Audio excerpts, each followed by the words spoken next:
10월 27일 월요일. 오늘이 내일을 연다. 세계 문학사에는 참회록이라 불리는 세 권의 고전이 있습니다. 톨스토이의 참회록, 어거스틴의 참회록, 그리고 루소의 참회록. 공통점은 과거의 어리석음을 돌아보며 깊이 후회하고 새로운 삶으로 전환된 이야기를 담았다는 점입니다. 20세기 기독교 변증가 C.S. 루이스 역시 비슷한 경험을 했습니다. 사랑하는 아내와 사별한 후 그는 깊은 슬픔 속에 일기를 쓰기 시작했습니다. 그의 고백은 단순한 기록이 아니라 절망 속에서 마음을 붙드는 기도였고 정신을 지탱하는 버팀목이었습니다. 그렇게 탄생한 책이 바로 헤아려 본 슬픔입니다. 이 책은 개인의 비극을 넘어 고통 가운데서도 믿음을 회복할 수 있다는 강력한 증거가 되었습니다. 우리 역시 과거의 아픔에 사로잡혀 시간을 흘려보낼 때가 있습니다. 내가 예전에는 말이야 라는 말에 머무르는 순간 현재의 가능성은 작아집니다. 그러나 과거가 힘들었다고 미래가 반드시 어두운 것은 아니며 반대로 과거가 화려했다고 지금이 저절로 빛나는 것도 아닙니다. 오늘을 가꾸는 사람만이 내일을 열 수 있습니다. 오늘의 말씀.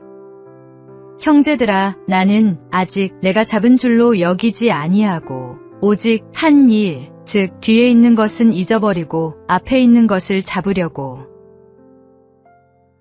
오늘의 만나. 과거는 배움의 토양으로, 현재는 믿음과 열정으로 채워가는 지혜로운 삶을 살아가십시오.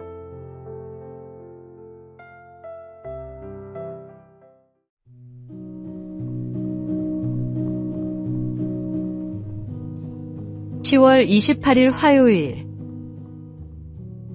메가케로스의 교훈.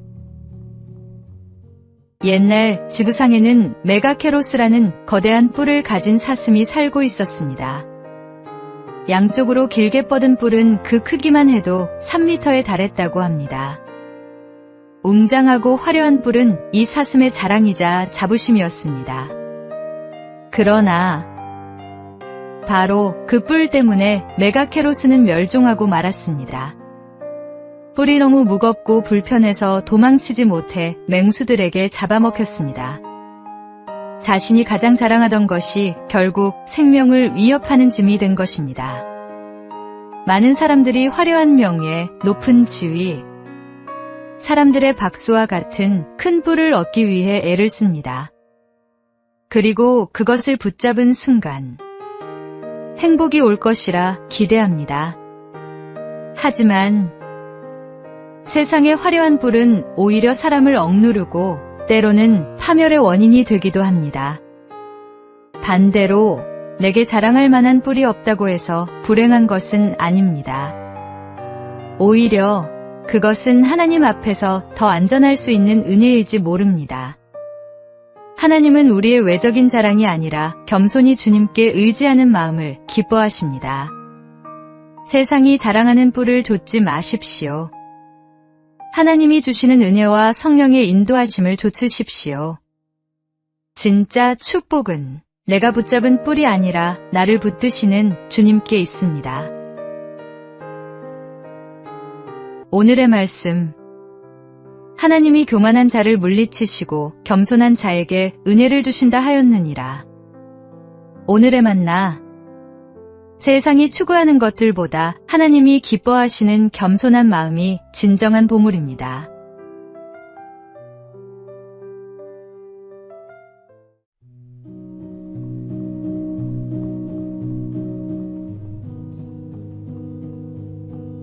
(10월 29일) 수요일. 닫힌 문 너머의 축복. 언젠가 한 권사님의 간증을 들었습니다. 그 권사님은 한국 시각장애인 최초의 박사이자 미국 조지 W. 부시 행정부에서 백악관 국가장애 위원회 정책차관보를 지낸 강영우 박사님의 부인이십니다. 권사님은 고등학교 시절 교회에서 배운 말씀, 내 이웃을 내 몸과 같이 사랑하라를 평생 붙들고 실천하셨습니다. 대학 시절 시각장애인을 돕는 동아리에서 강 박사님을 만났고 결혼 후 함께 미국 유학길에 올랐습니다. 그러나 귀국 후 취업은 쉽지 않았습니다. 그때 하나님께서 닫힌 문을 대신해 또 다른 문을 열어주셨습니다. 미국 대학 교수직 제안이 있었고 마침내 백악관까지 길이 이어졌습니다. 두 아들은 아버지의 모습을 보며 꿈을 키웠습니다. 장남은 아버지가 시각장애인임을 알게 된 3살 무렵부터 안과의사가 되기로 결심했고 실제로 그 길을 걸었습니다. 차남은 법학을 전공해 아버지의 뒤를 이어 오바마 행정부 특별입법 보좌관으로 섬겼습니다. 권사님은 간증에서 이렇게 고백하셨습니다. 실명이라는 절망으로 닫힌 문 앞에 섰을 때 하나님께서는 더 좋은 문을 열어주셨습니다. 삶의 길에서 우리도 종종 닫힌 문을 만납니다. 그러나 믿음의 눈으로 보면 닫힌 문은 끝이 아니라 새로운 문이 열리는 시작입니다. 오늘의 말씀, 볼지어다 내가 내 앞에 열린 문을 두었으되 능히 닫을 사람이 없으리라. 오늘의 만나, 절망적인 상황도 하나님의 손에서는 더 큰 축복을 위한 준비 과정이 될 수 있습니다.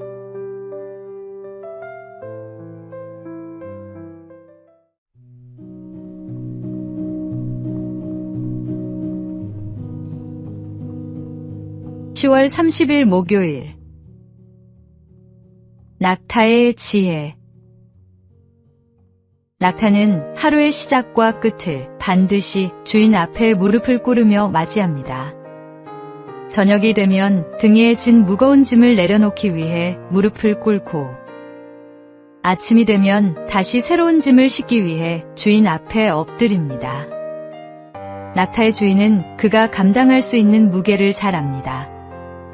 그래서 결코 짊어질 수 없는 짐을 얹지 않습니다. 우리의 삶도 이와 같습니다. 하나님은 우리를 누구보다 잘 아시는 분입니다. 우리가 감당할 수 없는 무거운 짐을 맡기시는 분이 아닙니다. 새에게 날개는 무겁습니다. 그러나 그 날개 덕분에 하늘을 날 수 있습니다. 마찬가지로 크리스천의 삶에도 짐이 있습니다. 때로는 육체의 연약함이라는 짐, 때로는 마음의 상처와 관계의 갈등이라는 짐, 또 때로는 맡겨진 사명의 무게라는 짐입니다. 그러나 바로 그 짐이 우리를 주님께 더 가까이 나아가게 하고 믿음의 성장을 이끌어 갑니다. 그러므로 아침이 될 때마다 하나님 앞에 무릎을 꿇으십시오. 그 무릎 꿇음이 단순한 습관이 아니라 하루를 여는 신앙의 고백이며 새로운 힘을 얻는 출발점이 되기 때문입니다.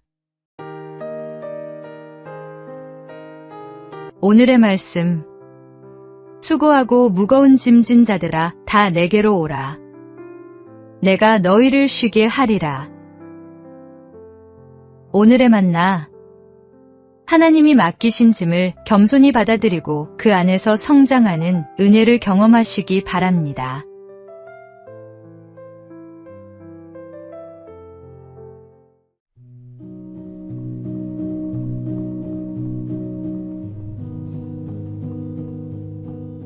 (10월 31일) 금요일.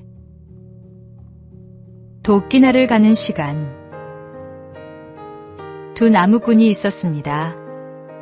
한 사람은 친구를 이기겠다는 마음으로 새벽부터 밤늦게까지 도끼질을 멈추지 않았습니다.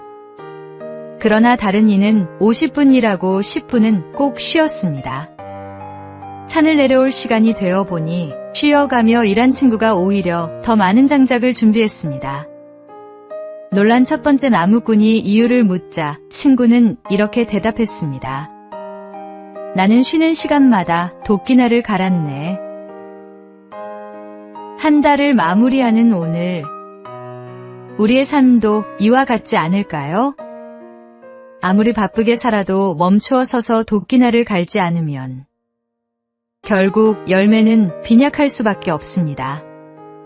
하나님과 동행하는 시간, 말씀 앞에 서는 시간, 감사와 기도로 자신을 다듬는 시간이 바로 도끼날을 가는 시간입니다. 지나온 한 달 동안 혹시 무조건 앞만 보고 달려오지 않았습니까? 이제는 잠시 멈추어 도끼날을 갈아야 할 때입니다. 한 달의 마지막 날은 단순히 끝이 아니라 새로운 달을 더 잘 살아가기 위한 준비의 시간입니다. 작은 쉼과 성찰이 오히려 더 큰 능력이 되어 다가올 날들을 이기게 합니다. 오늘 10분이라도 하나님과 함께 머무르십시오. 그 짧은 시간이 당신의 마음을 새롭게 하고 다가올 한 달을 더 깊고 풍성하게 열어줄 것입니다. 오늘의 말씀, 너희를 향한 나의 생각을 내가 아나니 평안이요 재앙이 아니니라. 너희에게 미래와 희망을 주는 것이니라.